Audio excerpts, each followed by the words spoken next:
Hey guys, okay, so I mentioned yesterday that I was going to do a brief video today on one of our builder baby step videos on where to find people. We know we need to fill our classrooms, we know we need to reach out to people, we know we need to do these things to build our businesses, but where do we find them? Okay, so you might have seen Shannon Hudson. She talked about this in another one of her videos. She is super inspiring. If you haven't watched her video, go to the 1090 Plan Facebook group and watch those videos because she is just so motivating. That's the first thing. Secondly, one of the things you're really going to have to embrace here, and this is so hard, one of the things you really have to embrace here is that when it comes to reaching out to new people, you really do have to, you're going to have to get over the fear. You're going to have to get over the fear and get past yourself, get past your own stumbling blocks, okay? Because ultimately, you are reaching out to people that maybe you haven't talked to as much before, maybe you don't know them as well, maybe you do know them too well, and it's more frightening to ask them for help or for hosting a class or whatever. So that's first. You really are going to have to just understand and embrace and accept that you're going to have to get past yourself. You have to put that fear to one side. Use lots of valor. You can see I have like my wall of oils going on over here. Use them. Oil up. I mean, that's what they're there for, partly, right? Is for your own boost, okay? So that's first. So what's another thing? So another part of this is, we're going to lift this up because the baby likes to get in the way. So we're going to, so another part of this is that once you have that fear out of the way, first, looking at the steps that are in the YL Gathering Place duplication system and pulling from the suggestions on there, look within your own community first, okay? Now that doesn't mean go and accost your friends. That is not even a little bit what we're talking about. None of us wants to be that person. None of us wants to be part of the NFL club, the no friends left group. Okay? So when a leader says that, they're not necessarily talking about, hey, go accost all your friends and be an overbearing salesperson cad. Okay? But at the very least, start out by looking at what groups do you already belong to. Because a lot of us say, I don't know that many people, when in fact, just because we have our everyday lives, we actually know a lot more people than we think. So start out with 7 circles of influence. Okay, that's what's in the duplication system. And I think it's step 2 on the duplication system at YL Gathering Place. So start out by looking for your, hi Christian, or maybe it's Michelle. I don't know which one of you is on here. But anyway, start out by looking at your circles of influence and figure out 7. Okay, so maybe you volunteer at the local animal shelter. Maybe you do Meals on Wheels. Maybe you go to church. Maybe you're part of a soccer team. Maybe your kid is part of a baseball team. Maybe you, sorry, the baby's jostling the phone. Maybe you, oh, hi, Christian. So there's lots of areas, though, that you might be part of. Maybe you have a full-time or a part-time job that you can link in with. Maybe, and I know we're not talking about selling on the job. That's not what we're talking about, okay? So, and I'll tell you in a minute how you're going to use this, okay? So these are some ideas for places to look for your circles of influence. All right, so first you're going to find 7 circles of influence. Okay, then you're going to start filling in names from those circles, and family or friends, that can count as one of your circles, by the way. Okay, and we'll talk just a minute about how to use these circles. So the next thing you're going to do out of that circle of 7, you're going to start filling in names. Okay, so as you're going around day to day within those circles, now I would in a minute. I would not choose I wouldn't choose a circle of influence that you only see once a month, maybe, or once a quarter. I would definitely choose a circle that you see weekly, or a little bit more, more frequently than once a month if you can.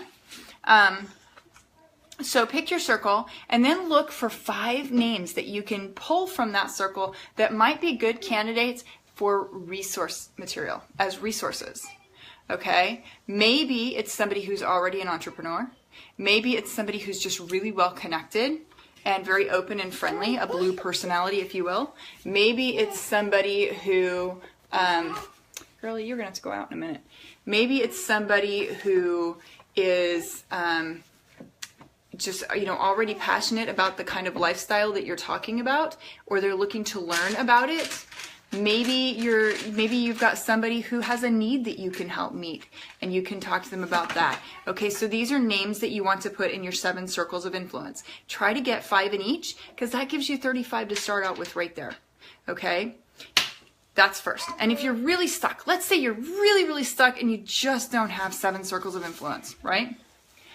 Okay, so if that's you, you can also look at the memory jogger that Eric Worre put out. He put it out several years ago. It's been around a while. It gives you ideas for different types of people that you might know. Somebody that, try and get one person that lives in each state. That gives you 50 right there. Try to get one person in each military service. Try to get one person, who is a realtor, somebody who is, and I'll talk about that in a minute too. So these are some different ideas, right? So look up Eric Worre's memory jogger if you're just having trouble thinking of names, okay? Now for me, when I first started, I'm gonna see if I have this handy to show you. I actually wrote my names down on a 3x5 card as I met people out and about. And I recommend this and I don't, because on the one hand, having that 3x5 card with me all the time was so exciting. It was so exhilarating to fill that up and to see all those names on there. And I was writing really tiny too. But what I did, no, I don't even have it. So I taped it to the inside of my desk, of my pocket reference. And you can see my pocket reference is really, really torn up at this point. Patty, come get her, please. So, but I taped it and I carried it with me just because it was so motivating and so exciting to fill it up, right? Take her all the way out of my room, not just my bedroom. Thank you. Because she is really being kind of in the way. Take her out, close the door. Whew. Babies always know when the worst timing imaginable is. But keep a little notebook with you where you can write a new name on each page or something like that, right? So then what do you do with those names? Okay, well, you can take a direct approach and you can call them each up and you can say, you know what, I'm really trying hard to learn how to do a better presentation for my business, and I don't need you, now my phone's not cooperating, I don't need you to sign up with me, but I could really use a group of people to practice on. Can you host a workshop for me so that I can practice? And you can ask them that without it being really pushy, because if you're like me and like a lot of people that I know, that I personally know in Young Living, it really is an idea of planting seeds and not just I'm in it for the sale. Okay, so that you can actually go into it with the attitude of I'm just presenting information, or we're going to do a make and take, or we're going to do something really fun, okay? And there are lots of really fun ideas out there that you can do. So you're going to take that 7 circle of influence and you're going to get your 5 names in each. Now that's one place to meet people. Where else are you going to meet people? Well, Shannon Hudson, if you really want to get past that fear point, and you do eventually get past the fear point, over time, okay? The reason that she says to do it this way is to get it faster, is to get past that faster. Shannon Hudson advises that for 90 days, you make a commitment to yourself to go out every single day and talk to 10 people. And if they're not open to what you're saying, it's okay. Hand them a flyer and move on. That still counts as one person. Okay? We're not talking about long interactions. We're talking about just getting it out there to 10 people that you're there, that you exist. Okay, and so then for those people who are interested, you're going to get their name, you're going to get their contact information, and you're going to follow up with them within 24 hours and say, hey, here's my next class, or when can we sit down and talk, or maybe you're going to sit down and talk with them as soon as they get off work that night or something like that. So Shannon Hudson, she really does have some great videos on this with some different ideas for classes that you can do, some flyers that you can use on her webpage, shannonhudsonyl.com. So you can always look there for some great ideas. Okay. now here are some of the ideas that my team is using this month and in the couple months coming in the fall, because I want to encourage you. Fall typically is like nothing but an upswing. Summer kind of dips in my organization. Summer this year has been pretty steady, but in the past it's dipped.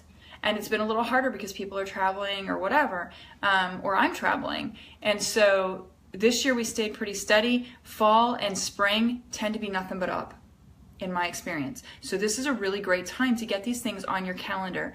Get your calendar out and fill it in, okay? So, some ideas for fall. And maybe this should be a different video. I don't know. You guys can put a thumbs up if you think it should be a different video. Or maybe not thumbs up. Maybe, I don't know, what's good? Maybe a laughing face if you think it should be a different video. How's that? Okay, so some ideas for fall. You can reach out to different, okay, so we talk about cross-line events. What about cross-industry events? What if you were to go and reach out to realtors? What if you reached out to florists? What if you reached out to hairstylists? What if you reached out to spas and salons? What if you reached out to pet groomers or to pet stores? What if you were to reach out to libraries? What if you reached out to, oh my goodness, there's so many different industries out there. Mechanics. I have like 5 mechanics on my team, guys. Not kidding. They burn their hands all the time while they're working. What about chefs? What about people who are cooks and that sort of industry, right? Waitresses. So that's a little different because they usually work under somebody else. But what if you were to reach out to one of these groups? I have 5 different car mechanics on my team. Yep, it's crazy. And they use it all the time, right? So what if you were to approach some of these individual people in your area and say, I have this product that I really think would go well with what you're doing, and that we could do some really great things together. Would you be open to hosting a workshop, or would you be open, if it's a realtor, what do you think about taking a diffuser and putting it into one of your open houses with some abundance in it? I've heard about houses selling in 24 hours doing that, in the first 24 hours of being on the market. So what if you approached some realtors and said, I have an extra diffuser that I would love to loan you for your next open house event and a sample of abundance? What do you think? You know, or you can talk to, same thing, you can talk to like tax prep people. Wait for like February for that, but February, March, April, if you approach them a little bit earlier so that they can get used to having a diffuser in there, can you imagine how much stress away would help their people while they're working with them at tax time? Okay, so look for those opportunities to do cross-industry work, to do cross-industry events. Sherry, oh, I'm not working on her name right. I got it wrong. Sherry Swindler. She's another member that I've done some work with online, and she's just an amazing person. She's actually currently, they packed up their house into storage, and they are traveling the country in an RV right now. But last year, she approached the library and she said, I would like to do some information classes for your patrons. And they said, as long as you're not selling anything, it's fine. So she couldn't openly say, if you want to sign up, here's where you're going to go. But instead, she had Young Living stuff out in the front. She did several different topics of health, good health and wellness or something like that, getting the toxins out. What else does she do? Hormone health, I think. So, but there's a number of classes that we have access to that she presented in a little bit more of a generic way, but then people asked, questions later, and she was allowed to answer those questions if they asked. And ultimately, she had several signups from it. She had 2 of the librarians who kept, who saw her classes over and over, who signed up. So there's something else for you. Just because the library says, or wherever, or an open, an open center. So her name is Sherry Swindler.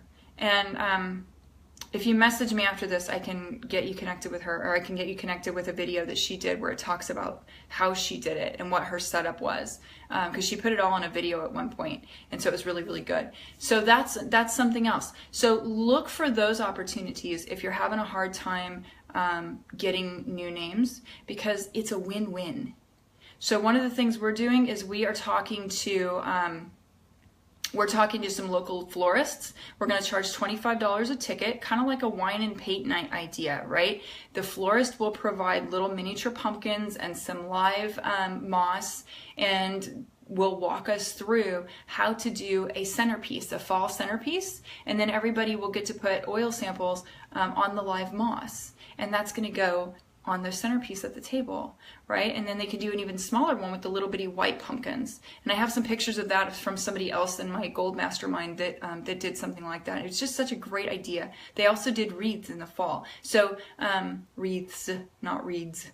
So anyway, so that's another idea. I think I did mention I'm a brainstormer, so please don't feel overwhelmed by all this information. Don't take them all. Take what sticks for you and what stands out for you and what thing you hear that says, that's such an amazing idea, I'm going to go for it. Okay?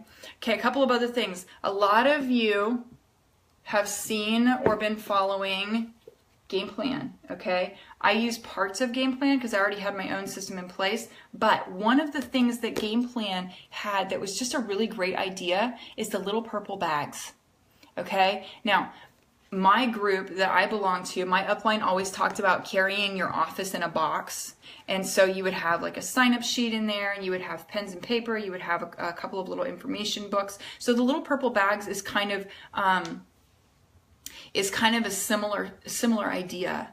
Okay, but it's something you hand out instead of just using what you have right there. But they're super easy to carry. Carry those with you, because I can't tell you how many times that I've been out and about and I'm talking to somebody, and like even at Water Country, which is like a water theme park, I was there and there was this lady with this brand new baby. I mean, it's like a month-old preemie baby, and she had her other 3 or 4 kids there. And we talked for probably 15 minutes.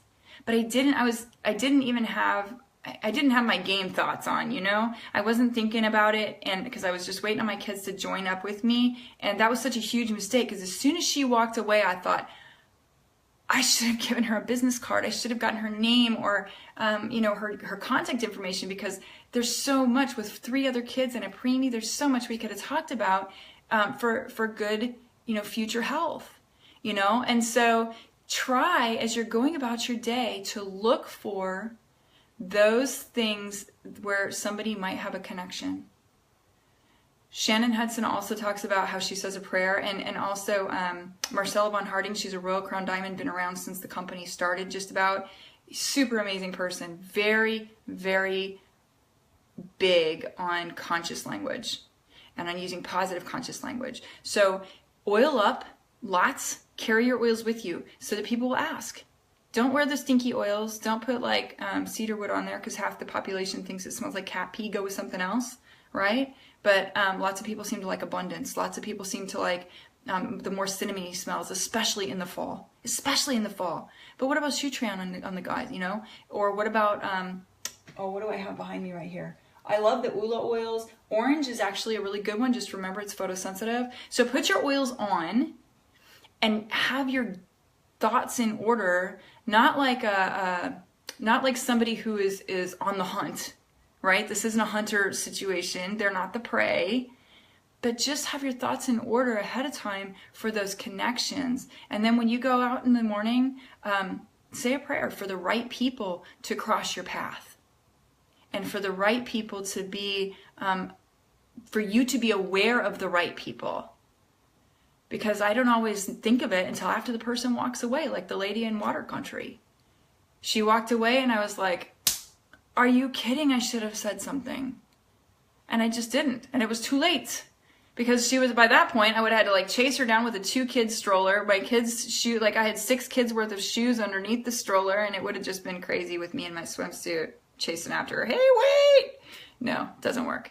But I've had the same scenario in grocery stores. I've seen it in Target. I have talked to people in Walmart. I've talked to people, like customers and people who work there. There was one guy, I actually had a long-running conversation with him through 2 or 3 different jobs. We just happened to keep running into each other. I finally said, we really need to sit down and talk, because it's really weird that we're like, I don't believe I believe in being God-led. I believe that I'm put in a certain place at a certain time for a certain reason. And if I keep running into the same person over and over again, we're supposed to talk. I mean, that's all. So I told him that. I was like, we need to sit down. And so we did. We had a discussion about oils, and I answered some questions and that sort of thing. So be ready for those moments. Have your little purple bag or your business in a box or whatever you need to take it to the next step. Have one of the little, because you don't want to carry a whole product guide around, but, have 150 uses. There's a basic 101 in the front of this book, right? Have one of the others. What are some of the other books? Somebody write some of the other books on there that are really good for getting started. Above the Wellness Line is one. There's a new one. Here's just a book about seed to seal. This one comes in your starter kit, right? So if you have a starter kit, have a book with you that you can use for sharing, and be ready for those moments, because this is where you meet those people. And then from there, have a class already set in place to invite them to. Have the next class in your mind. Okay, we have a class or an event or a workshop or whatever you want to call it coming up on the 5th. Would you like to come? I'd love to have you. And then when you get out to the parking lot, or when you get to your, away from that person, send them a text message and say, hey, it was really great to talk to you. Our next class is such and so date. I would love to have you come. Here's the topic, and just a little touch, because what this is stacking your exposures, is what it's called. And the more that you stack them, and the closer you stack them, the more likely you are to get that person not only signed up, but to get them signed up faster. Because statistically, it takes 7 to 10 exposures before somebody makes a move. Right? Which is why when you have somebody who's makes a sales call to you, and they sit there and they push through your nose, and you keep saying no, and they keep pushing and keep pushing and keep pushing, they're actually trained. My stepdad used to work in the telesales community, and he said that they trained them to keep going until they had gotten at least 8 no's on the phone. To keep pushing until they got at least 8 no's. And to keep trying new angles, new lines, new whatever. Okay, so we don't want to be that person, but we want to plant those seeds and give people the opportunity to show up for the information. So hopefully this has given you some ideas for places to meet people, ways to reach out to new groups. I know I didn't give you wording to use, because that's really going to be very individualized to you. What I say is not necessarily going to be what works for you. I will say Eric Worre gives some good wording to try. He said, if I can show you X, would you be open to Y? That's something that he talks about. So look at Eric Worre for some of the language there. Look at Shannon Hudson for some of her language that she uses, because it's also really good. Open-ended questions, not yes or no questions, but open-ended questions tend to be really good. One particular Young Living leader, I can't think of her name right now. She's been around a long time though. She says, what's your health budget? And she'll stop dead in the middle of a conversation. What are you doing for your health these days? What is your health budget? I just love those lines. I do, because everybody has something that they're dealing with their health that you might be able to reach out to.